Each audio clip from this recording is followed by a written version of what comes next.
日本の教育制度。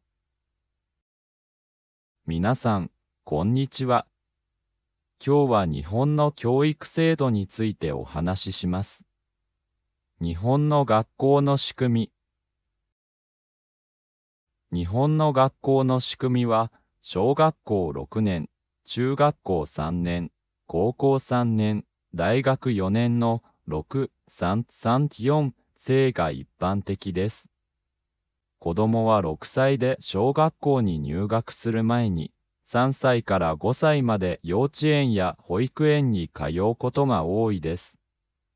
幼稚園や保育園では挨拶や食事のマナー、身の回りの整理整頓、友達との関わり方などの基本的な生活習慣を学びます。幼稚園と保育園の違いは、保育園は親が仕事をしている間、長い時間子供を世話してくれたり、生まれて2ヶ月くらいの小さな赤ちゃんから世話をしてくれるところです。6歳で小学校に入ると、12歳で中学校、15歳で高校、18歳で大学に行きます。小学校と中学校の9年間は義務教育です。すべての子供が行かなければなりません。この時、大切な勉強やルールを学びます。公立の小学校と中学校は授業料がかかりません。教科書も無料です。これですべての子供が同じように勉強ができます。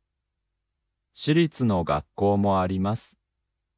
特別な教え方をする学校もありますが、基本的に国のルールに合わせています。私立や国立の小学校、中学校に入るには受験が必要なこともあります。国立の小学校も日本にはあります。国立の小学校は大学が持っている学校であることが多く、教育方針は公立と同じですが、より進んだ教育や研究的な取り組みを行っています。受験。日本では高校や大学に入るために入学試験を受けるのが普通です。受験とは試験を受けることで、試験とはテストのことです。私立や国立の小学校、中学校に入るにも入学試験があります。子供は小さい時から塾に通って試験の勉強をすることもあります。高校受験は場所や学校によって方法やルールが違います。公立高校では当日の学力試験だけではなく、中学校の成績も大切です。私立高校はそれぞれの学校が決めた試験をします。面接で話をしたり、作文を書いたりすることもあります。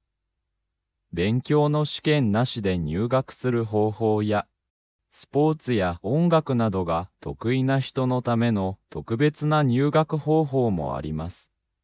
大学受験では、大学入学共通テストと、それぞれの大学が行う一般入試が多いです。受験勉強と学習塾。受験のために多くの学生は塾や予備校に行きます。なぜなら学校の勉強だけでは足りないからです。塾には学校の勉強をもう一度するための補習塾と受験合格のための進学塾があります。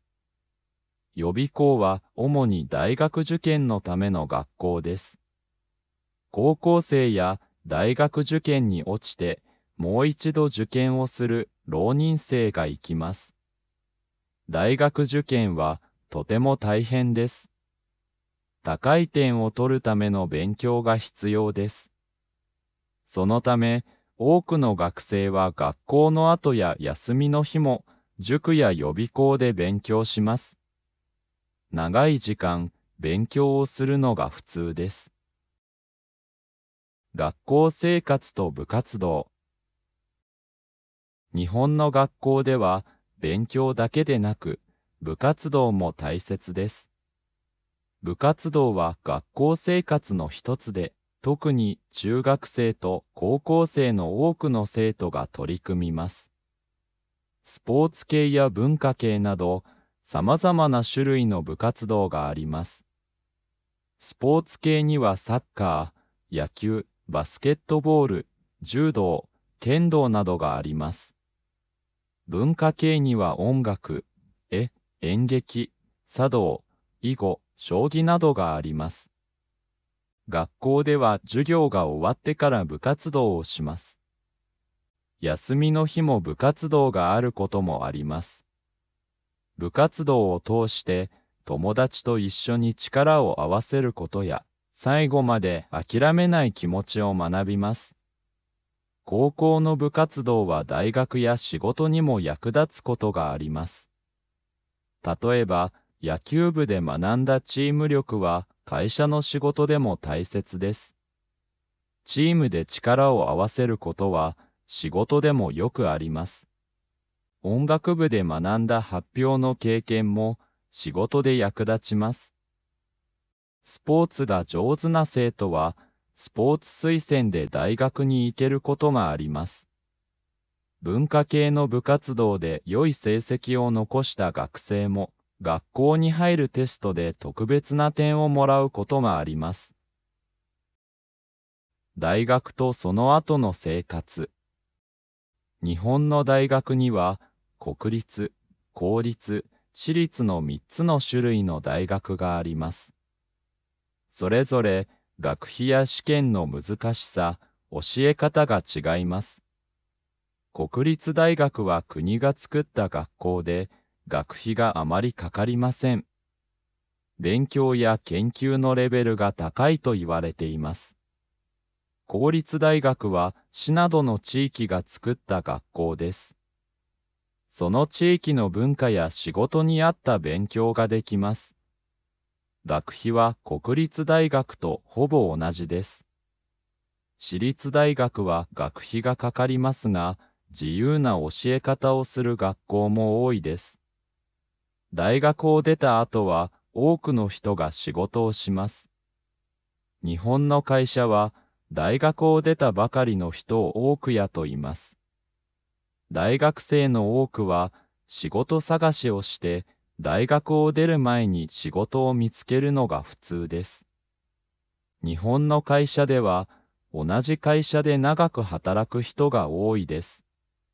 会社で長く働くと給料が上がったり、大切な仕事を任されたりします。でも、今は仕事を変える人も増えていて、働き方も様々です。まとめ。このように、日本の学校の仕組みは小学校から大学まで、それぞれの場所でやり方や生活が少しずつ違います。子どもたちは勉強だけでなく、学校生活を通じて多くのことを学び、成長していきます。日本の学校文化を知ることで、日本の社会についてもよくわかるでしょ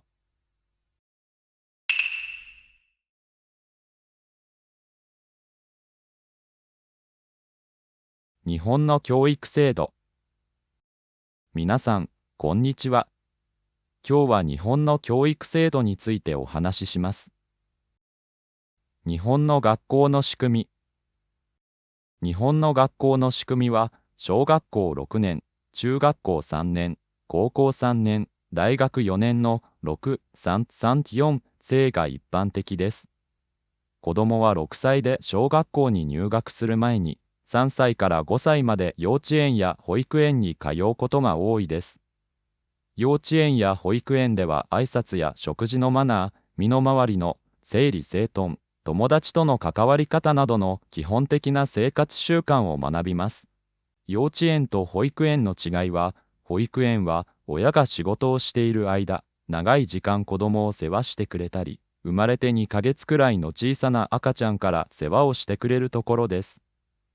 6歳で小学校に入ると、12歳で中学校、15歳で高校、18歳で大学に行きます。小学校と中学校の9年間は義務教育です。すべての子供が行かなければなりません。この時、大切な勉強やルールを学びます。公立の小学校と中学校は授業料がかかりません。教科書も無料です。これですべての子供が同じように勉強ができます。私立の学校もあります。特別な教え方をする学校もありますが、基本的に国のルールに合わせています。私立や国立の小学校、中学校に入るには受験が必要なこともあります。国立の小学校も日本にはあります。国立の小学校は大学が持っている学校であることが多く、教育方針は公立と同じですが、より進んだ教育や研究的な取り組みを行っています。受験。日本では高校や大学に入るために入学試験を受けるのが普通です。受験とは試験を受けることで、試験とはテストのことです。私立や国立の小学校、中学校に入るにも入学試験があります。子供は小さい時から塾に通って試験の勉強をすることもあります。高校受験は場所や学校によって方法やルールが違います。公立高校では当日の学力試験だけではなく、中学校の成績も大切です。私立高校はそれぞれの学校が決めた試験をします。面接で話をしたり、作文を書いたりすることもあります。勉強の試験なしで入学する方法や、スポーツや音楽などが得意な人のための特別な入学方法もあります。大学受験では、大学入学共通テストと、それぞれの大学が行う一般入試が多いです。受験勉強と学習塾。受験のために多くの学生は塾や予備校に行きます。なぜなら学校の勉強だけでは足りないからです。塾には学校の勉強をもう一度するための補習塾と受験合格のための進学塾があります。予備校は主に大学受験のための学校です。高校生や大学受験に落ちてもう一度受験をする浪人生が行きます。大学受験はとても大変です。高い点を取るための勉強が必要です。そのため、多くの学生は学校の後や休みの日も塾や予備校で勉強します。長い時間勉強をするのが普通です。学校生活と部活動。日本の学校では勉強だけでなく部活動も大切です。部活動は学校生活の一つで、特に中学生と高校生の多くの生徒が取り組みます。スポーツ系や文化系など、さまざまな種類の部活動があります。スポーツ系にはサッカー、野球、バスケットボール、柔道、剣道などがあります。文化系には音楽、絵、演劇、茶道、囲碁、将棋などがあります。学校では授業が終わってから部活動をします。休みの日も部活動があることもあります。部活動を通して友達と一緒に力を合わせることや、最後まで諦めない気持ちを学びます。高校の部活動は大学や仕事にも役立つことがあります。例えば、野球部で学んだチーム力は会社の仕事でも大切です。チームで力を合わせることは仕事でもよくあります。音楽部で学んだ発表の経験も仕事で役立ちます。スポーツが上手な生徒はスポーツ推薦で大学に行けることがあります。文化系の部活動で良い成績を残した学生も学校に入るテストで特別な点をもらうことがあります。大学とその後の生活。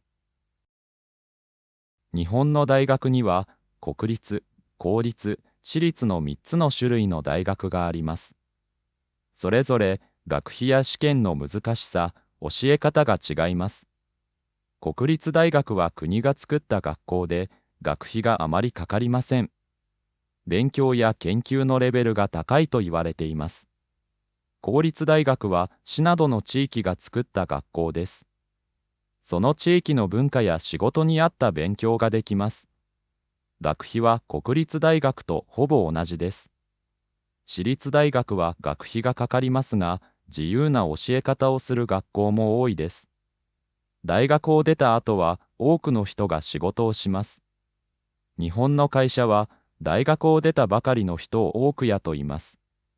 大学生の多くは仕事探しをして大学を出る前に仕事を見つけるのが普通です。日本の会社では同じ会社で長く働く人が多いです。会社で長く働くと給料が上がったり大切な仕事を任されたりします。でも今は仕事を変える人も増えていて働き方も様々です。まとめ。